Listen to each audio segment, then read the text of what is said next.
The wind at Portland International had picked up fast that morning, grounding my flight and rerouting my weekend plans entirely.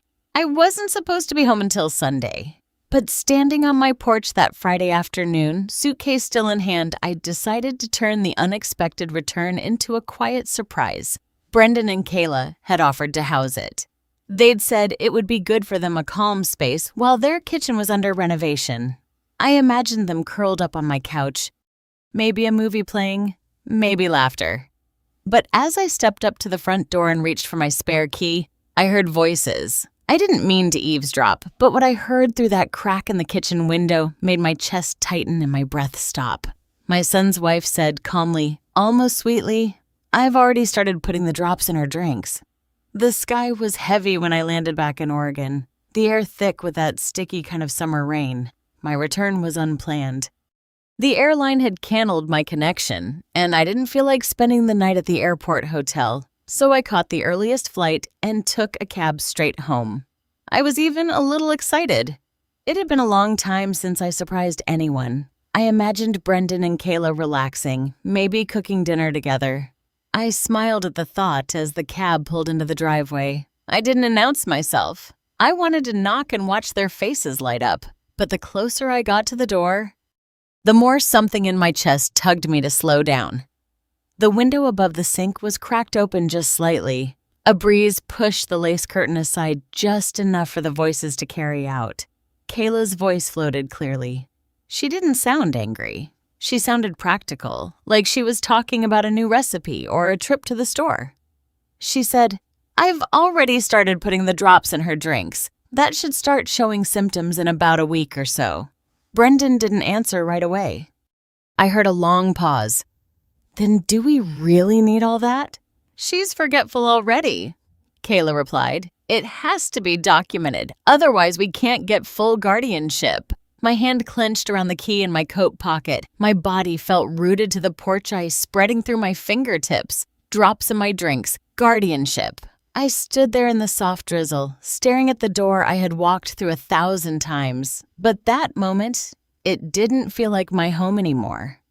If you've ever come back to a place thinking it would comfort you, only to find it turned into something unrecognizable, you'll understand what I felt right then. I swallowed hard, forced a breath, and slowly straightened up. Then I opened the door, smiling, like I didn't hear a thing. And so the performance began. The moment I stepped inside, Kayla turned from the kitchen island with a startled smile. Brendan stood stiff near the fridge, his hand still resting on a half-closed cabinet.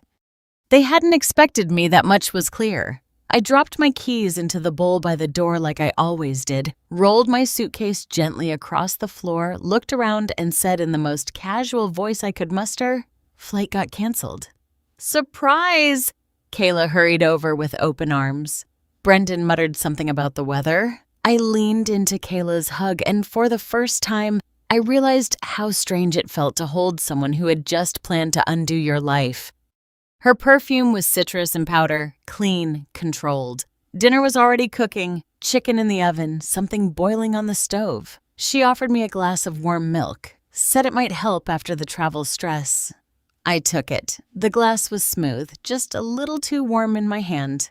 I raised it to my lips and let a small sip coat my tongue. It tasted faintly floral, not unpleasant, just off. I smiled again carefully like I always had around Brendan since he turned 16, and started looking at me with that hard distance in his eyes. "Thank you, sweetheart. That's just what I needed." We sat down together, the three of us. Kayla asked polite questions. Brendan stayed quiet. I answered slowly, let my words hang a bit longer than usual. I dropped the name of my neighbor when I meant to say the cats. I paused mid-sentence twice, pretending to lose my train of thought. Their eyes flickered toward each other. Quick, subtle. Later that night, I unpacked my suitcase, folded my things like nothing had changed. Then I sat in the living room, letting the house go quiet. Kayla came in with a small tray of cookies and tea. She said, "I'm glad you're back early. You should rest. Let us help around the house while you settle in." I nodded. "That's very kind of you." When she left, I placed the untouched cup on the mantel and sat back. This was not the house I had left behind, and I was not the woman they remembered. I stared out the window for a long time. Not in fear, but in focus. Every performance has a beginning, and I had just taken my place on the stage. By morning, the house had settled into a rhythm that didn't feel like mine anymore. Brendan left early with a vague excuse about needing to check on something at the bank. Kayla stayed behind, all warmth and casual concern, hovering just enough to feel like supervision rather than kindness. I moved through the kitchen slowly, letting my steps drag my words slur slightly at the edges. I fumbled with the kettle. She offered to help. I declined, smiling. Once she stepped into the backyard to take a call, I moved quickly to the side cabinet near the pantry. I kept a few old things in there, things from when my husband and I still ran a business together. I slid the top drawer open and reached under the felt lining. My fingers found it easily. A small recorder, dusty, but still working. I pocketed it and returned to the table. When Kayla walked back in, I asked if I had taken my blood pressure pills already. She smiled and said, "Yes, I had just half an hour ago." I nodded like I didn't quite remember, eyes drifting over to the window like I had lost track of the day. Later that afternoon, I made a point of leaving my phone face up on the hallway table. I set a fake calendar alert to buzz in 20 minutes. I knew Kayla checked things. She had that kind of quiet control. The notification popped up right on time. Neurology consult, Dr. Edellison. She picked up my phone while I was out on the porch watering plants and placed it back exactly where I had left it. But the alert had cleared. I smiled to myself. At dinner, I told Brendan the cat had been hiding all day, even though we hadn't had a cat in over a year. He blinked, hesitated, and changed the subject. Kayla watched me closely, eyes narrowing slightly just for a second. I asked her to pass the salt, then called her Julia. I corrected myself a beat too late. She said nothing. That night, I slipped the recorder beneath the cushion of my armchair and left it running as I pretended to nod off in front of the TV. They thought I was asleep. I wasn't. Brendan whispered, "She's slipping. Did you hear her today?" Kayla said, "It's happening faster than I expected. The doctor will back us up if we get the paperwork ready." I let the words settle in my chest like sediment, heavy, familiar, predictable. Later, I labeled a manila folder and tucked the recorder inside. I added a sticky note that read, "Day 1. Taped it shut. Hid it behind the books in my old office closet. In the morning, I made coffee and forgot to put in the filter. I called the garage the garden. I left the fridge open for 20 minutes. Kayla gently suggested I let her handle the groceries from now on. I nodded again, smiling. They were building their case. I was building mine. The performance was no longer just a mask. It had become my second skin. By the end of the week, I had developed a rhythm. I woke up early, shuffled around the kitchen just enough to seem forgetful, then retreated to the garden and spoke to the rose bushes like they were old friends. Brendan and Kayla seemed reassured by it all. They assumed I was fading quickly, and I let them. One morning, I heard Kayla talking on the phone in the sunroom. Her voice was low, but I caught a few words. She mentioned a document waiting for a physician's signature, something about capacity and pre-approval. I stood just out of sight and closed my eyes, willing myself to stay calm. Then I turned away, humming softly as I headed toward the kitchen to boil water I never planned to use. That afternoon, while Kayla was out and Brendan had dozed off in the recliner, I sat at the desk in my old sewing room. I opened the drawer where I kept colored sticky notes and pulled out a small stack. On each one, I wrote short sentences. Some were real, like appointments and grocery lists. Others were thoughts I had overheard, names, phrases, dates. I took a shoebox from the closet, lined it with envelopes, and began placing each sticky note inside its own sleeve. I labeled each envelope by day and sealed them neatly. In the bottom corner, I placed a backup USB drive holding the recordings. Taped beside it, the small recorder that had been running quietly every evening. All of it was going into the archive. That night after dinner, I let the silence stretch longer than usual. Kayla finally broke it by asking if I was feeling okay. I gave her a soft smile and said, "Sometimes I feel like the days all blend together now." She looked satisfied with that answer. Then she added gently that we should talk soon about simplifying some of my affairs, just so things wouldn't become too complicated later. Her tone was sugar-coated, but her eyes were sharp. I nodded, pretending not to grasp the weight of her words. I waited until midnight. In the still of the house, I crept back into the kitchen. I knew Brendan always left his laptop charging by the dining room outlet. I didn't touch it, but I took note of the login screen, the insurance company's tab left open, and a document labeled Guardianship Draft visible in the background. The next morning, I fumbled while making toast, dropped the butter, forgot the coffee pot was already full. When Kayla handed me a smoothie she had made, I looked her straight in the eye and thanked her, then sipped it without hesitation. I had hidden the recorder under the base of the flower vase that sat on the table between us. I needed to capture more than just intentions. I needed the way she said things, the slight control in her tone, the way she directed the conversation, always leading it gently toward dependency. By the end of that day, I sat in my reading chair with the shoebox of sticky notes beside me and the evening light casting long shadows across the rug. My hands trembled slightly, not from age, but from the energy of everything I was holding inside. The betrayal, the strategy, the long game. I tucked the box away beneath the cushion and leaned back, finding fatigue, but my mind remained sharp, focused, and far from done. It was a quiet Sunday morning when I found Brendan sitting alone on the back porch, staring out across the yard with a cup of coffee going cold in his hand. He didn't look up when I opened the sliding door. He just gave a slight nod like he'd been waiting for me. I stepped outside, wrapped in my cardigan, and took the chair across from him. The air was crisp. A faint breeze rustled the leaves in the maple tree. I said nothing at first, just sat there with him, letting the silence stretch until it felt safe to speak. "Your father used to sit here every morning," I said gently. He liked watching the birds more than the news. Brendan's jaw tightened just a little. He took a sip from his cup and stared straight ahead. "He always thought you'd take over the garden." I continued watching his expression shift. "Said you had the hands for it." Quiet strength, he called it. Brendan let out a sharp breath. Not quite a laugh, not quite a sigh. "He always had something to say about what I wasn't," he muttered. "Never what I was." I waited, let him sit with that for a moment. Then I asked softly, "What do you think he missed?" Brendan turned toward me for the first time that morning. His eyes looked tired, worn in a way deeper than lack of sleep. He ran a hand through his hair and leaned back in the chair. "He didn't get me," he said. "Not really. He always thought you were the smart one, the organized one. I was the one who forgot appointments, lost things. When I dropped out of business school, he didn't even yell, just looked disappointed. That was worse. I felt the ache in those words. I knew the shape of that kind of wound. Quiet, lingering, never fully named. I never told him I said, but he worried about you more than anyone. He just didn't know how to say it. He thought if he pushed, maybe you'd prove him wrong. Maybe you'd become what he couldn't be." Brendan looked away, his shoulders slumped. "And when he died, you handled everything. The house, the funeral, the money. No one asked me to do a thing.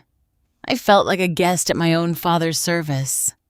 The grief in his voice wasn't fresh, but it was deep, still raw in corners he hadn't visited in years. "You were never a guest," I said. "You were just grieving in a way none of us understood." "And maybe you still are."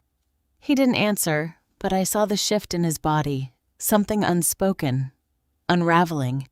I reached over, rested my hand on his. "It's not too late to be something different. You're not bound to the shadows of how he saw you." He nodded slowly, eyes fixed on the trees. For a second, he looked like a boy again, lost and wanting. But even as I sat beside him, offering comfort, I knew this softness could be dangerous. Brendan's pain might explain his choices, but it didn't excuse them. He had chosen Kayla, chosen this plan. I stood, pressed a kiss to his temple, and walked inside. And behind the closed door of my bedroom, I wrote down every word he had said, every sentence that revealed his fear, his shame, his motive, because understanding him didn't mean trusting him. And compassion was not the same as permission. It was just after 7 a.m. when I reached out to Sharon. I hadn't spoken to her in years, but her number was still saved in my little address book, the one with the frayed corners and the ink-stained cover. She picked up on the second ring. I kept my voice steady, calm. Sharon was someone who understood nuance, who could read between the lines. She'd worked with elder advocacy groups for decades. If anyone would believe me without needing me to spell everything out, it was her. By the end of the call, she had agreed to meet me at a quiet diner just outside town. I arrived early and chose a corner booth near the back. Sharon showed up in a navy pantsuit and low heels, her gray hair swept into a neat bun. She looked the same as she did when we were both in our 50s, composed, alert, impossible to fool. She didn't waste time on pleasantries. After ordering coffee, she leaned forward and said, "Tell me everything." I slid a folder across the table. Inside were photocopies of Brendan's emails to a financial advisor I hadn't authorized. The most recent one was just 2 days old. It mentioned revisiting guardianship options and strategic asset control. I handed over the flash drive next. It contained the audio clips I'd recorded so far. Kayla's voice was clear, smooth, matter-of-fact. Her words about getting paperwork started and a memory test scheduled with Dr. Patel chilled me more with each replay. Then came the container. I had rinsed out the last bit of milk from the carton Kayla had labeled smoothie base and poured it into a sterile lab vial I'd picked up at the pharmacy. I didn't know what exactly was in it, but Sharon assured me she'd have it tested discreetly. She sifted through the materials, brows furrowed, jaw set. When she looked up, her expression was grave. "Marion, you can't stay there much longer without official legal protection. If they're moving toward guardianship, even small slip-ups could be used against you. You're already ahead, but they won't hesitate to act fast if they feel cornered." I nodded slowly, feeling both validated and unsettled. I wasn't ready to leave just yet. There was more to do, more to uncover, more to confirm. I told her I had backup copies of every file hidden in places Brendan and Kayla would never think to check. I had also removed my medical proxy paperwork from the kitchen drawer and placed it in my bank's safe deposit box. Sharon placed her hand on mine, firm and warm. "You're doing the right thing, but you need to decide what your next move is before they make theirs." We parted with a quiet hug. She took the evidence with her. I walked back to my car, the autumn wind sharp on my cheeks. Later that evening, I sat on the edge of my bed and reread the note I'd written months ago. It was a simple list. Bank contact attorney name, asset file, location, and one final sentence. If anything happens to me suddenly, none of this was an accident. That night, I tucked the note into an envelope and taped it beneath the wooden drawer of my nightstand just in case. The morning sun filtered through the kitchen blinds, painting soft lines across the tile floor. I moved carefully, deliberately aware of every sound and shadow in the house. Brendan had already left for his meeting with the estate planner. Kayla was in the shower. It was the perfect window. I unlocked the drawer under the bookshelf in my study. Inside was a small black pouch that held the original trust documents I'd signed with my late husband 2 years before he passed. There was also a revised version dated 6 months ago, one that named a different financial executive and bypassed Brendan entirely. That version had been notarized quietly by a traveling notary Sharon had recommended before Henry's health took a final turn. Next to it was the power of attorney document. Not the fake one I suspected Brendan was preparing to draft with his lawyer, but the real one I'd already filed with our credit union, giving authority to our longtime advisor, Cheryl Kim.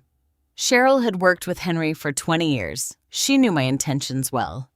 I took a breath and laid out the papers on the desk, cross-referencing everything.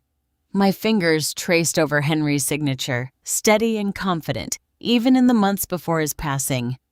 His trust in me was inked into every page. I placed the documents into a sealed folder and tucked it into my tote bag, zipped up with a scarf draped over the top. I planned to meet Cheryl that afternoon to reconfirm the freeze we had put on all withdrawals over a certain amount. We had done that months ago, anticipating a potential family crisis. At the time, I had hoped we were just being cautious. Now I knew we were being wise. That afternoon, Cheryl greeted me with a quiet nod in the office's private meeting room. She reviewed the documents and confirmed everything remained secure. No changes had been made. Brendan's name was nowhere near the decision-making authority, just as I had planned. Before leaving, I handed Cheryl a USB drive containing audio clips and photographs. Not everything, just enough to show a pattern in case anything were to happen. Cheryl agreed to store it off-site, along with the latest notarized affidavit from Sharon outlining the timeline of events. By the time I returned home, the house felt still in a different way. Brendan's car was back. Kayla was in the kitchen humming as she prepared dinner. I could smell garlic and rosemary comfort food, her specialty, when she wanted something. I played along.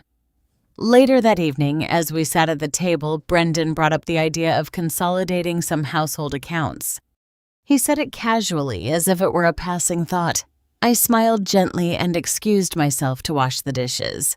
The cracks were forming now, barely visible, but widening. They didn't know yet that I had quietly shifted the center of gravity beneath their feet. In the hallway outside my bedroom, I passed the antique mirror Henry had restored years ago. I paused and looked at my reflection. My eyes were clear, not fogged by fear or confusion. Behind them was resolve.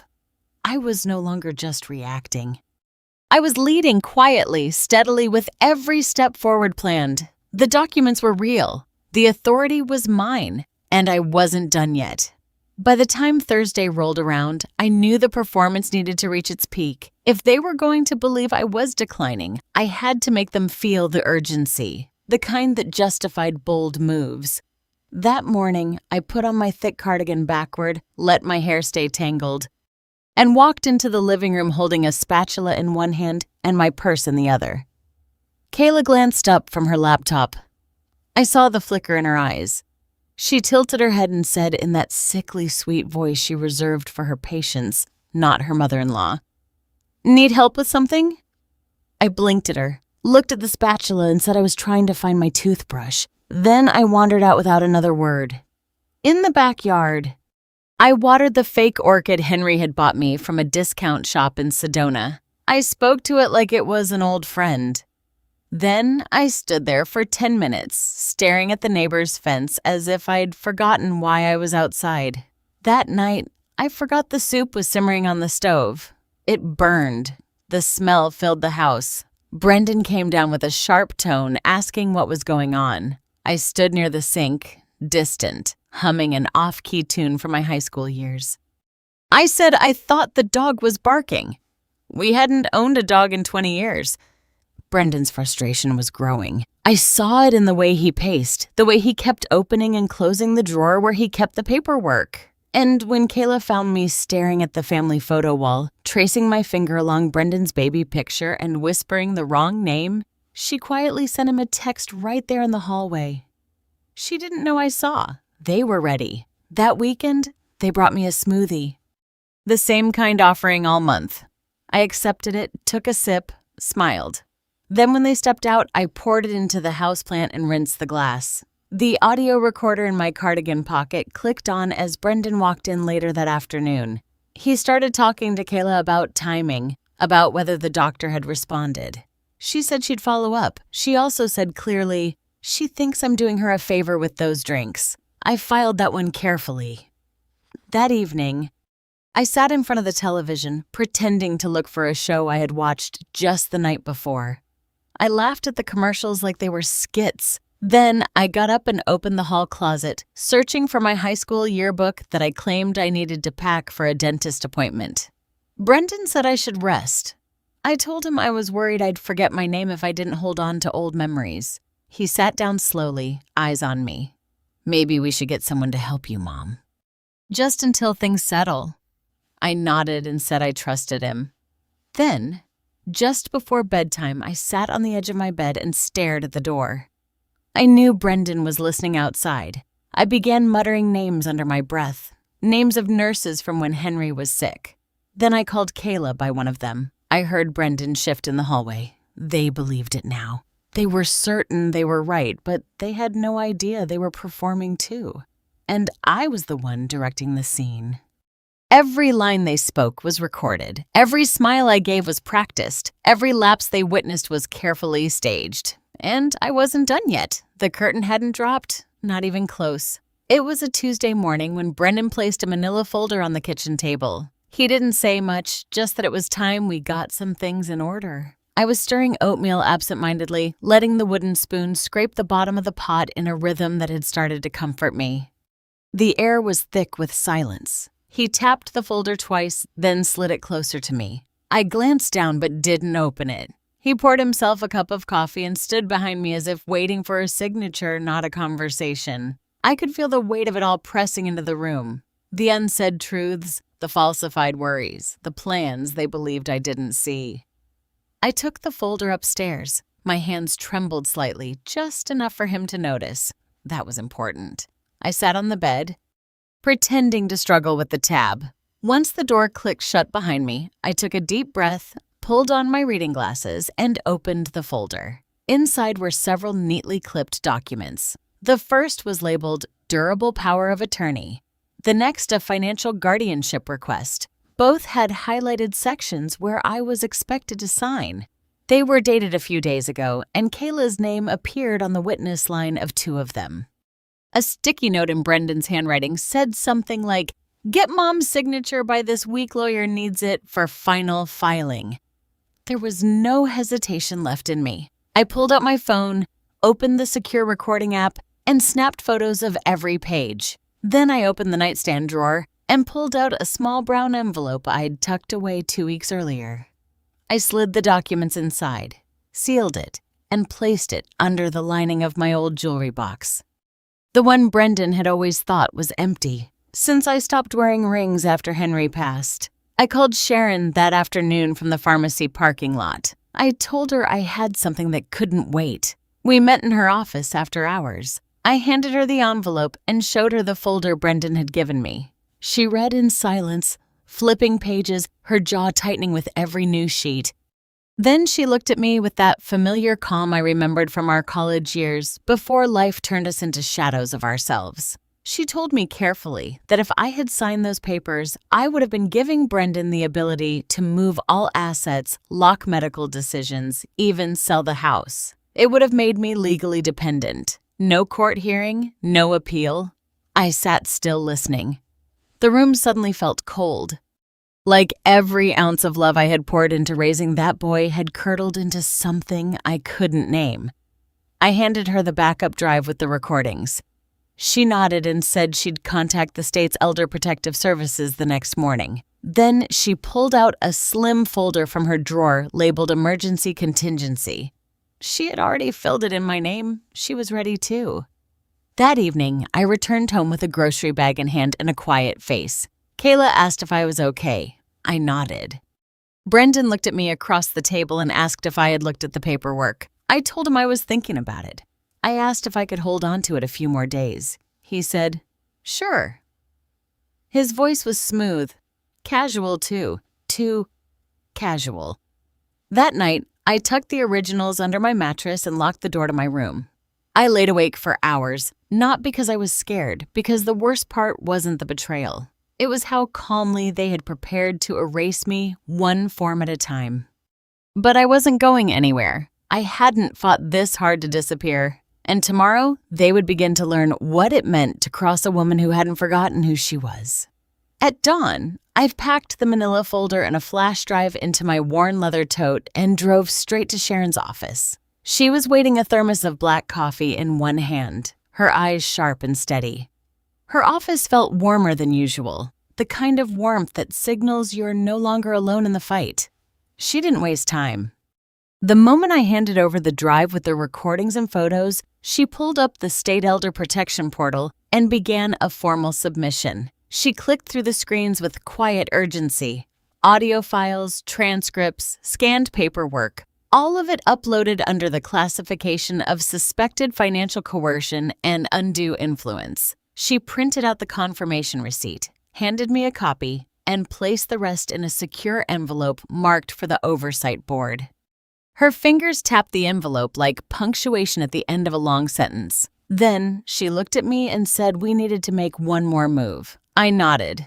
We were ready here. I called Mr. Kavanaugh, my financial advisor for over a decade, and asked to meet in person. He cleared his schedule that morning. I drove across town to his modest office above a bakery that always smelled like cinnamon. We sat across from each other in the quiet.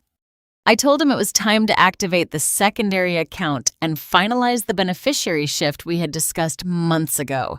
No more delays. He didn't ask why. He simply nodded, pulled up the secure forms, and walked me through the final steps. I transferred full control of my estate into a revocable trust managed solely by Kavanaugh and an outside legal trustee with no power of adjustment held by Brendan or Kayla. I asked him to begin the reallocation process, immediately moving accounts, updating property rights, revising healthcare proxies. It was all signed and notarized by noon. Meanwhile, Sharon had drafted a formal cease and desist warning. It would be sent to Brendan and Kayla via courier. Inside was a brief but firm statement. The household was now being monitored by state oversight, and any continued pursuit of guardianship could be interpreted as legal harassment. Before I left her office, Sharon handed me a sealed white envelope. Her eyes lingered on mine for a second longer than usual. This, she said, was our final layer. Later that evening, I placed that envelope on the mantel in plain view. It looked ordinary, unremarkable, but if Brendan or Kayla ever opened it, they'd find a notarized affidavit listing every suspicious event over the past 3 months, backed by timestamps, recordings, and signatures. It wasn't just a document, it was a boundary, and it was my warning without a single word spoken aloud. I kept up the act for 2 more days. I shuffled slowly around the kitchen, let Kayla guide me to the table like a nursemaid. I even let Brendan remind me of my own bank pins, pretending to forget. But I watched, I listened, and I waited. On the 3rd night, I heard Kayla on the phone whispering again in the laundry room. I stepped closer to the hallway, silent in my socks. She was telling someone about expedited processing. I caught fragments. Something about Brendan needing me to be cooperative within the week. Her voice lowered when she said, "We've already sent the documents. The rest depends on how confused she seems." My breath caught, but I didn't cry. I walked back to my room, shut the door gently, and opened my laptop. In the draft folder sat a press release Sharon's daughter had prepared. She was a journalist for a mid-tier investigative magazine. If I hit send, it would go live in 48 hours. Names, patterns, national statistics on guardianship fraud with my story woven right through it. I didn't send it, not yet, because tomorrow I would see what they did once the envelope was opened. The warnings made real and the walls began to close in. The time for silence had ended. I just wanted them to hear the first crack themselves from inside the house. I was in the garden that morning, pretending not to notice how Brendan had started watching me more closely. How Kayla stood near every doorway a little too long. There was a quiet tension in the house, the kind that curls at the edges of a smile. I could feel it in my bones. The sealed envelope on the mantel had vanished. Someone had opened it. Someone had read it. That night, while folding towels in the laundry room, I heard a sharp rustling in the living room. A whisper, then louder Kayla's voice rising, breaking its usual calm. She stormed in first, holding the envelope torn and crumpled her hand. Trembling not from fear, but rage. Brendan followed slower, his face pale and unreadable. "You think you're clever," she said, her voice tight like piano wire. "You think this is going to scare us off?" I didn't answer. She turned to Brendan, waiting for him to speak. But he didn't. His hands were in his pockets, shoulders curled in like a boy being scolded. I saw the flicker in his eyes, the recognition that things had shifted, that whatever plan they had built now stood on glass. She stepped forward, waving the papers. "All of this, the recordings, the witnesses, the trustee paperwork, it doesn't matter. You can't undo what we started." Still, I said nothing. And then Brendan looked at me. Really looked. Eyes narrowed like he had just begun to see. Not the mother who tucked him in at night, but a stranger he couldn't control. The silence stretched until it hurt. Then he said it. Quiet, but it cracked something open. "You were never going to give it to us. Not the house." Not the money. You always planned to cut us out. I stepped closer, slow and steady. No, I said, I never planned to cut you out. I just stopped pretending you were the kind of people I could trust with what mattered most. Kayla scoffed, rolling her eyes. You want to die a martyr? Fine. But Brendan's face shifted. Something softened. He glanced at Kayla, then at me as if searching for a version of himself that still fit in this room. I walked to the mantel, lifted a framed photo of us from 10 years ago. My thumb brushed the glass. I never forgot you, I said, but somewhere along the way I think I forgot myself. Kayla turned and walked out. Brendan stayed behind. He didn't speak again, just stood there as if the air itself had gone too heavy to hold. That night, the house went quiet. The kind of quiet that stays, the kind you don't fill again. A week after Brendan and Kayla left the house, settled into a kind of quiet I had forgotten existed. Not the tense silence of pretending, but the peaceful hush of nothing left to hide. I sat on the front porch that afternoon, a blanket around my shoulders, the sun low and golden through the oaks. A breeze carried the scent of rosemary from the garden, and for the first time in months, I let myself exhale fully. I wasn't waiting anymore. Brendan hadn't left a note. No apology, just an emptied closet and a front door that didn't close quite right behind him. Kayla had taken most of her things. 2.